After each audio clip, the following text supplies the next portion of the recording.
PostdocTransformation.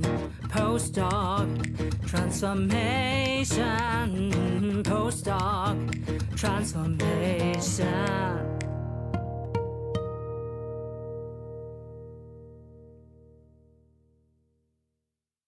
Invest in your postdoc transformation. Welcome to the seasonal show for scientists leaping into business. In every sponsored episode, we are happy to recommend employers of choice for you. Make sure to check your readiness to leap out of science with us for free, as linked in the show notes. For your career transition, we offer customized career transition e-courses and memberships also at graduate schools all over the world. Maybe yours too. And if your university isn't yet our customer, enroll in your free email course for career transition made simple, as linked in the show notes. I'm your host, Professor Dr. Eleonore Soei-Winkels, with my team who is rooting for you. And let's build your postdoc transformation with this episode. If you are strong in scientific methods, do you want to know how you can leverage your strength into the decision-making context in business? In this Postdoc Transformation Show episode, Dr. Emily Rosenthal from the US will make you see how you can transfer your quantitative and qualitative research skills. In her own business, Masters of the Day with Dr. Emily, she helps leaders in the boardroom and or organizations to change in data-driven and sustainable ways. She helps scientists leaping into business to move from academic rigor to business agility. She'll talk about the importance of your personal mission statement. Let's dive right into our interview with Dr. Emily. So, Dr. Emily, I'm so appreciative of your time. We all need inspiring role models that do something different based on their PhD. I want to start with 2 warming up questions, and I hope that you're fine with that. Yes, please. All right. Are you game? I am game. So, good. So, first things first, are you a quant or a qualitative mixed design researcher at heart? Oh my gosh, that's a great question. So I think I'm a blend of qualitative and quantitative. My background is in communication and anthropology. I love data. I love numbers. I love the quant side. However, that is not my strength or my skill set. So I love having that because it's data-driven insights that kind of puts it with the human behavior and the organizational culture. So I find that I'm a blend of both, kind of mixed methods design, that it also depends on your audience and how you're communicating the data to them. That it could be the same type of data, and sometimes you present it in a quantitative form and sometimes you present it in qualitative. All right, then I have another question that maybe is a little bit more juicy. So what's your worst but also your best business experience since you earned your educational doctorate degree? Oh gosh, since I got my EDD, the best business experience I think would be actually the having it.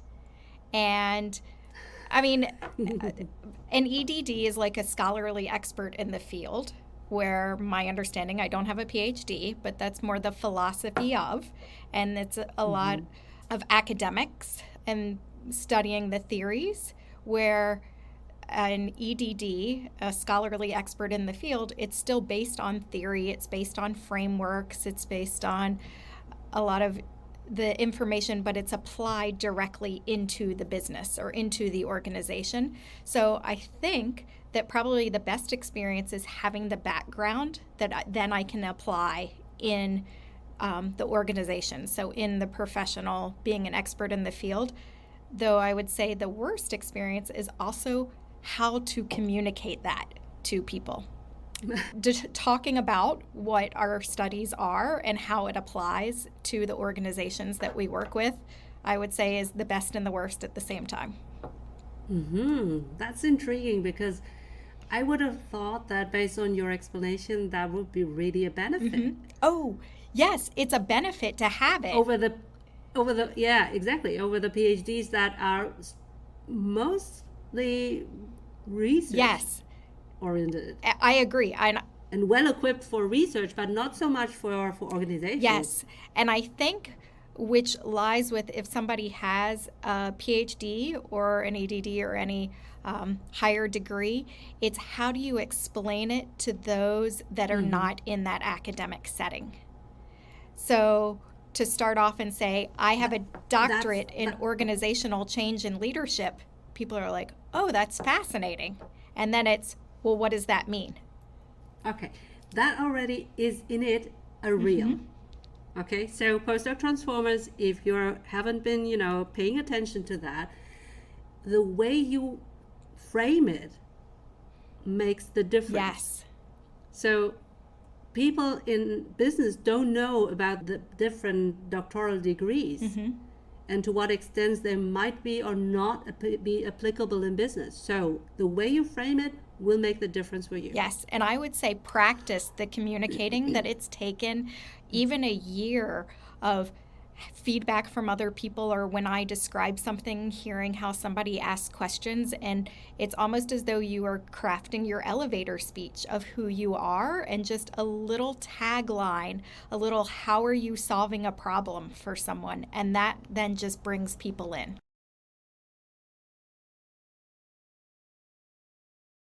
And once you have determined your readiness to leap and want to transition into business or industries, then you can enroll in your free email course with 10 actionable, bingeable email lessons until you start your job in business. You'll get 10 emails like this. Number 1, how to leap out of science. Number 2, how to build your sustainable LinkedIn profile. Number 3, how to read social media and network. Number 4, how to research your favorite jobs and employers. Number 5, how to do informational interviews to get insights. Number 6, how to create your customized applications with ChatGPT. Number 7, how to prepare your thesis from a business point of view. Number 8, how to apply to your favorite employers. Number 9, how to choose the right job offer. Number 10, how to prepare for your new job.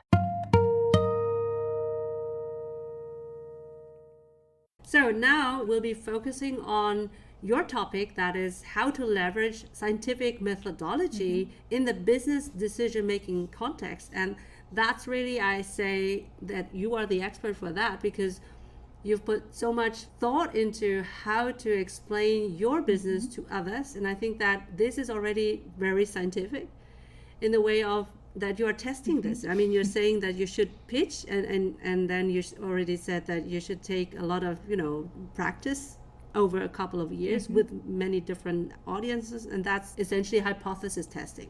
All right, so first question, what were your transferable skills from your scientific research that you applied to your decision making in your job roles? Do you have any examples? Back to what we already talked about, the transferable skills is the research approach. And depending on the topic, designing your research based on what the needs of the organization. And when I say organization, this could be higher education focus, this could be a nonprofit, this could be a scientific research. That organization is the approach for any type of the organization. So I would say my most transferable skills are knowing the difference between qualitative and quantitative, and knowing how the data drives the insight. And so combining that with the human behavior. I like to tell people that I work with the people behind the technology. Number 2, have your rigorous analytical skills that you have developed in your academic career enhanced your problem-solving abilities in your job roles, or also in your own business? Because now you have masters of the day, right? Great. So absolutely.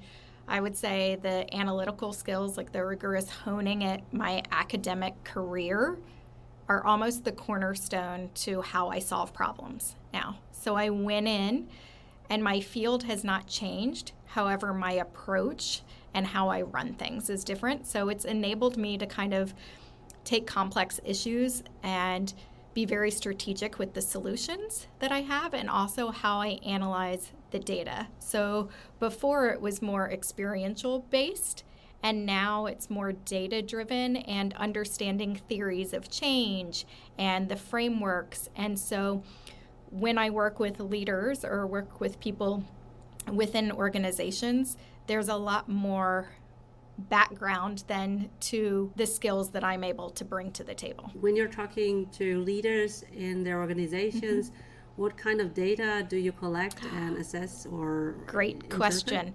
So as I love quantitative and it makes my heart so happy to know the data, I am not a quant person. I understand the data, I can interpret it, though some people live and breathe data and algorithms and equations, and they just want to go into that. I find that I am someone that I can bridge the gap between the qualitative and the quantitative. So I'm comfortable being uncomfortable, that I don't have that skill set, that strength to know about the data, though I understand the value of it. And I know that a lot of it is helping bridge the gap with the communication. Good. And so you're doing interviews with the people, or are you collecting data with surveys? That's a great question. So I do collect data. A lot of it will be data interviews in the initial process, but then also collecting data that they have. So will help analyze the data that they have. Or what's great as well is helping if someone is working on technology and they're collecting data to help them understand. It could be, I work with organizations that are developing AI strategies or technical tools. And with that, to have a clinician or to have an expert at the beginning of the development with the data scientist then allows for, it's one thing to collect the data, but are you collecting all the data that you need, and honing in kind of at the beginning for how the data is collected and what content. And if you are collecting data, organizations have people that are involved. So a lot of people that are collecting the data might not know that they're sitting on this great tool and resource. So to help them understand and help them be a part of the data collection. All right, cool. So I would assume there's a lot of unstructured data and data that is not usable. Yes. Yes. That might be disseminated. So that is interesting. So you're probably also looking at KPIs or, key performance indicators during the business processes. Next question would be number 3. So what kind of challenges have you faced in bridging the gap, as you say, between the scientific and business worlds? It's initially about translating the academic rigor into business agility. So people are used to having that you adapt fast in decision-making process when you work in the business side of things. And so kind of blending where you have a systematic approach to leadership, organizational development, or just ensuring the decisions are data informed, but also that they're contextually relevant. Okay, so question number 4 is, how do you decide on how you want to collect the data so that you can make a choice before collecting the data? So each client that I work with, each organization is different. And so balancing the data, if it's qualitative or quantitative elements, and kind of drawing on my diverse background with that. Also, that I have to take into consideration is how this is communicated to people. So people who might be in charge of the finances or the decision making might be more familiar with the qualitative approach to research, where those in the engineering side of things might be more into the quantitative approach. So it's looking hard at what data they have and then considering the human element to all of it. So really understanding that the numbers are telling a story, that it's also, though, important to bring in the experiences and the perspectives of the people in the organization. That's very interesting and intriguing. And did you know that we offer deep dive e-course workshops and memberships at graduate schools, maybe also at yours in the future? Ask your graduate school coordinator whether they want to book my services so that I can deliver them to you 24/7, 365 on your mobile device. And even better, if you get us paid by your grad school, we will pay you 50% recurring sales commissions. So you will earn money with us as we help you and your PhD besties to transition into business. We can build a postdoc transformation together. Woohoo!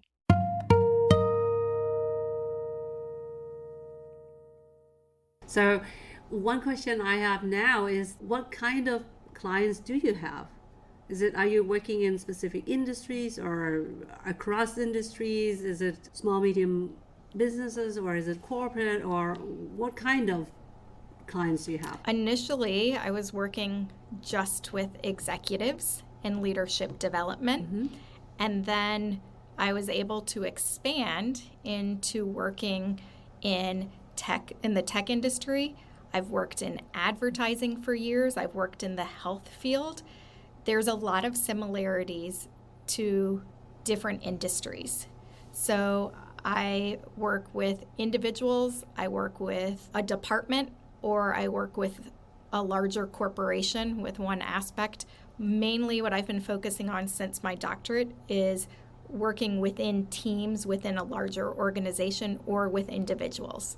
And those I'm either hired by the individual or I'm hired by the organization. Quite a mixed day-to-day job, right? How many clients do you have at the same time, or is it just one that you focus? I tend to have about 10 clients at a time. Oh. And those vary. So one client I could work with every week for an hour or two for 3 months. Another client, I have one now where it's doing a 3-day seminar with their organization. So with those, my ultimate goal is to work myself out of a job. I don't want them to need me. So I'm there that's perfect. during the times of transition and change. And so ultimately, I am there to support them through the process of transitions and change. Have you ever wondered how to make your grad school stand out in the crowded landscape of academia? Do you aim to attract the best master students from all over the world to learn from and work with your professors so that your research remains globally recognized and well-funded? Do you wish to repel bad applications which aren't tailored towards your grad school's research profile? Now, let's talk about a powerful branding tool, podcasts. They're a game changer for higher education institutions. As a professor, active on TikTok, Instagram, LinkedIn, and a podcast host and producer of this Postdoc Transformation show, I'm here to encourage all the graduate school representatives to think beyond the conventional marketing mechanism. Instead of being one of many vendors at a time-limited grad school fair, why not create a podcast that showcases your grad school as the ultimate destination for the world's best master's students? Share inspiring and encouraging stories of your top PhD students, high-profile alumni, your faculty, and the incredible opportunities your grad school offers. A podcast can be a window into your school's vibrant community, its cutting-edge research, and unique experiences. And in times of AI-generated marketing material, a podcast with your academic leaders in real life is a very human and innovative way to attract prospective PhD students. You can inform them every day, everywhere, not just during the typical grad school application seasons. This would prepare your best candidates for the application. Even better, you can support and make your current PhD students and postdocs visible for their next career steps in academia or business. Remember, successful graduates elevate your grad school's reputation. So, if you are a university chancellor, grad school dean, speaker, consider this. By launching a podcast for your grad school, you can elevate your grad school's brand and tell aspiring scientists and employers what makes your grad school the best choice, with scalable, evergreen content. If you're interested, forward this to your marketing representative and get our list of 30 sample episode titles customizable for your grad school podcast, and just enter an email address on my website www.postdoctransformation.com as linked in the show notes. As a seasoned professor and podcaster, I'm also happy to strategize about how you can launch your grad school podcast on Podbean, the podcast hosting platform we use for the Postdoc Transformation Show, supporting scientists leaping into business.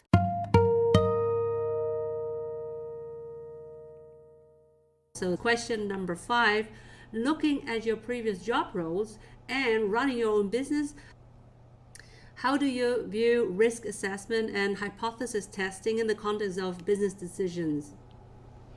So risk assessment, hypothesis testing is very applicable in the academic setting and also very applicable in the business industry. So my scientific training has I feel it's been invaluable because it allows me to approach businesses' risks and opportunities in a more scientific approach. So I apply hypothesis testing as a framework with exploring new strategies, and it allows me to be able to pivot based on data and outcomes from the hypothesis testing. Okay, so question number 6 is, what sparked your why to build your own masters of the day? I found it's more about empowering leaders and organizations as they navigate the complexities that are going on. So I was fortunate early in my career to have someone work with me to write my own personal mission statement, which is to use my enthusiasm and resources to help others put their healthy intentions into action. And so it's perfect because it's a blend of the academic side and the innovative leadership that I love, and really being able to see clients achieve remarkable growth personally and professionally by applying these principles. And I am there to help guide them through the little steps so they can get to the big changes. Oh, that's awesome. And I can see that from your own mission statement that it's sprouted from there. Okay, so you already talked about some clients and that you're dealing with executives. So can you share 1 or 2 success stories with your clients, or what are the most biggest insights working with you? So I'll say, due to confidentiality, I'm not able to share names or organizations. Sorry. However, I get this question all the time. So a lot of when I work with clients, it'll be either through transitions or they want to make a transition. And they want to be very systematic and thoughtful, and they're putting a lot of time and energy into things. So maybe they want to sharpen their skills in the boardroom. They want to be better communicator with their team. They want to get a promotion or a raise, and they want to be methodical with how they do it and make sure that they're structured. Or they could be someone that has this great career path, but inside of them they have this creative side that they're not tapping into, and so helping them find the balance in between the two. All right. Who is your ideal client? I work with people, I will say I have found that those that have a sports background, meaning they participated in sports when they were in their youth or as their adults, that they understand the wins, the losses, the team dynamics, the goal setting, the setbacks, that I find that clients that have had that approach, it benefits them when they're making transitions and changes, because they can apply it back to a foundation that they have already learned. And a lot of what we talk about when I work with clients too is I'm almost as though their teacher academic side of things, their coach outside of the classroom. So we learn in the classroom about certain topics, and we have syllabus, we have time frames, we know how we're being tested, we know what our grade is, and then we go into the real world outside of academics. And then at that point, nobody's telling you, here's the syllabus for the change that you're making. Here's how you're being graded if you have an A or a B. So I'm there to help them understand the dynamics of that as well, and help them almost create that structure that they would have had in their academic settings. And that very much applies to people that worked in academics for years, and then it's almost as though there's no structure. So how do you create structure in an environment that doesn't appear to have any structure. And so that's a lot of what I do with my clients in the business side of things as well, because they are very educated. And now how are they not being tested, but how do they know that they're being successful and moving in the right direction when they don't have the syllabus or the teacher to check back in with? Hey, postdoc transformer, are you curious to ask professors, principal investigators, visiting scientists, postdocs, PhD students, and candidates some in-depth life and career guiding questions? But it feels cringe, so you end up not asking? Buy our postdoc transformation card game to have more fun and valuable insights in your journal club, lab, and mentoring meetings, lab rotations, during conferences, panels, and breaks at the Mensa. You'll get 10 intriguing mentoring questions per career level. So 10 for PhD students, 10 for postdocs, 10 for professors, 10 for parental scientists, underprivileged and underrepresented and underserved scientists. Check them out with our discount coupon on the Postdoc Transformation shop, linked on PostdocTransformation.com.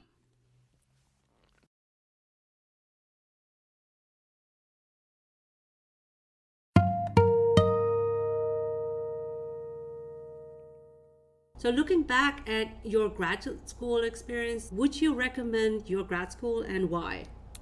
Yes, I would recommend my grad school. My grad school is one of the top 10 in the world for sport leadership. A lot of people that go to the graduate program where I went to go into sports, whether it's collegiate or professional. There aren't as many probably in the direction and the path that I went into. I went into sports because I see the value of, if you're a grassroots organization or if you are in a corporate boardroom, it's about wins, losses, team dynamics, resilience, training. And when I finished the Peace Corps, I worked internationally for a couple of years. And when I was done, I thought, do I want to get a master's of public health? Do I want to get a master's of nonprofit management? Do I want to get an MBA? So with that, I looked for a graduate program that could apply in the business, in the nonprofit, in the public health. And now it's time to thank Company ABC, who sponsors this episode of the Postdoc Transformation Show. I would now be reading the company's answers to one of 6 bold questions so that you can choose to apply. For example, number 1, describe your most valuable experts versus leaders in your company. Have they typically earned a doctor title? Number 2, for which of your company roles or units do you encourage somebody with a doctor title to apply? Number 3, how would you describe your organizational culture in which your most valuable experts and leaders thrive in? To nominate an employer of choice so that we can ask our informative, bold questions, let us know via the click on the link. If you are a company representative, like in recruiting and employer branding, and now you want your company to be highlighted as an employer of choice for our audience, you can become a sponsor of a dedicated Postdoc Transformation Show episode. Just click on the link in the show notes. And now, back to the Postdoc Transformation episode. So you already talked about your own motivation, why you chose your grad school. So looking back, do you think there is an ideal candidate for that grad school? I think it's great for anyone who's kind of curious or resilient and ready to take on challenges within the sports field. It also allows the ability for diversity of thought. And when you are working in an academic setting, when you're in a business setting, there's a lot of problems and solutions. And sometimes if you have everyone who works in the same industry in the room, then you don't have diversity of thought of seeing other approaches that could work. So from an engineering perspective, they might be able to apply something to medical. From a sports environment, they might be able to apply something to a marketing team. Especially in nowadays time where you cannot really say what will be working, but instead you have to be working with whatever you have and then work out new solutions. That's why diversity of thought is really important. Have you found this episode so far helpful for yourself? Well, maybe you can subscribe on YouTube, Spotify, Apple Podcasts, Podbean, or wherever you get our show. And also share this episode with your PhD bestie because that would encourage us to help the underprivileged, underrepresented, and underserved early career scientists leaping into business. This would also ensure that you don't miss a future episode. Also, our subscription and listening numbers are key for finding the right sponsors for our show so that we can help you for free. And now, back to the show. So the next question is there anything I didn't ask but I should have asked you? I guess kind of the thing that I would recommend is the importance of adaptability. And so when it comes to science, when it comes to business, as we just talked about, new ideas, and willing to kind of change course based on the new information is very relevant.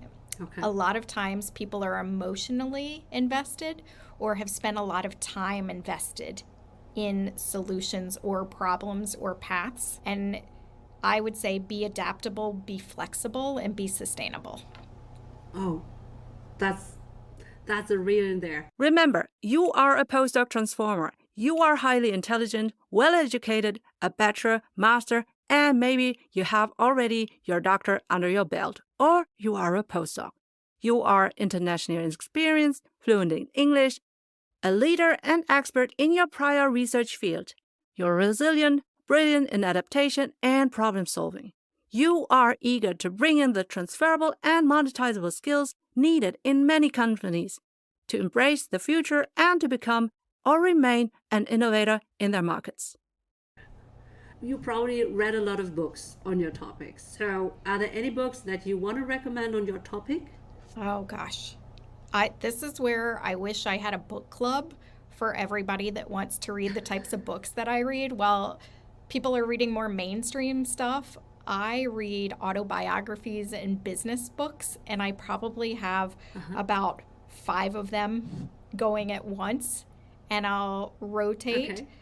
Building a Story Brand by Donald Miller is a great... I love it. You do, yes. A great book for helping you talk about your path and how you are there to help others and why they need to work with you. So I would say that's a great one. I also, right now, I'm reading Emily Post Etiquette book, which also talks about in the digital age. I'm rereading, I've already read it multiple times, The 5 Dysfunctions of a Team. Oh, yes. That one's a good one. Mm-hmm. Someone the other day recommended The Confidence Gap and then Extreme Ownership.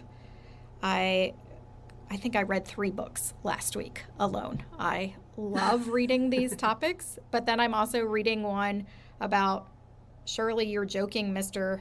Feynman. And it's about his scientific approach to things. So, Richard Feynman. Yes, reading one of his books, and then also the autobiography of Andrew Carnegie and the Gospel of Wealth. So there is, and In Praise of Difficult Women. These are probably the books that I am reading at the moment. And then for last week, I read Lifeboat 12 with my 10-year-old. And so in each of these books, there is something that applies. There's Warrior Kid, which we just read as a family as well. And with each of those books, there's something that I can bring into my clients. So a lot of working with my clients is helping them in the space that they're in. So I need to just have more understanding of where people are. So I go to where the people are instead of bringing them to where I am. Oh, yeah. That's like meeting them where they are. Love it. I've got some more inspirational books that I need to buy, and I'll make sure that I list them also in the show notes. You don't have a book club yet, right? No. I think I need to start one. You should have. Count me in. Done. Inspired by.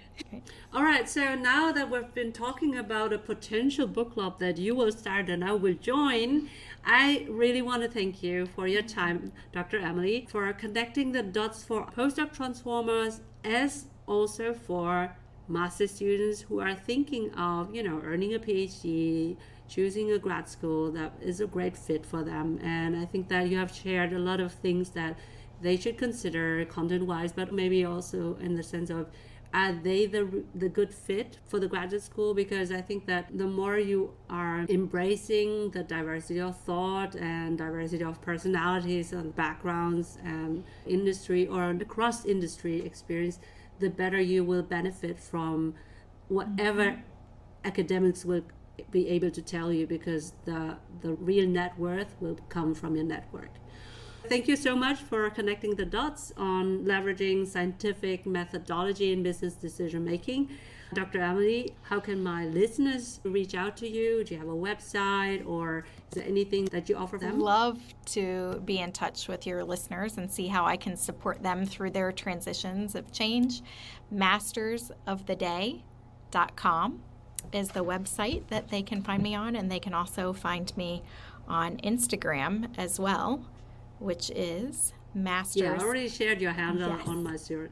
So Masters of the Day for both of those, and find me on LinkedIn. If you go to the website, there's ways to connect and lots of different social media outlets. But please be in touch, and the more I hear from your listeners, the more I know what I can do to support them in their transitions. Yeah, I think that bit on the mission statement was really important, because when you know your mission, then you can always dismiss Yes. ill-fitted job offers.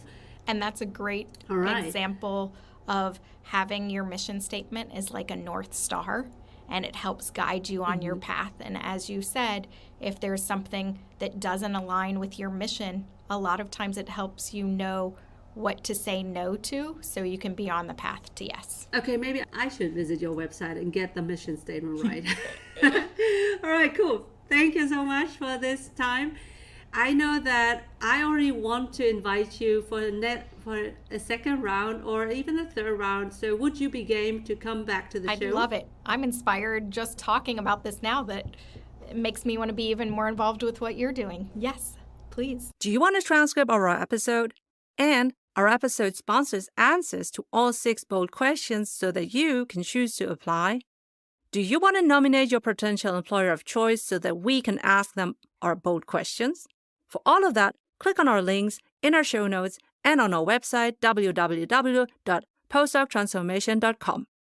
Remember to check your readiness to leap out of science and to enroll in our free email course, Career Transition Made Simple. Thanks for your attention. I'm Professor Dr. Eleonore Soei-Winkels, the host of your seasonal Postdoc Transformation show. Postdoc Transformation.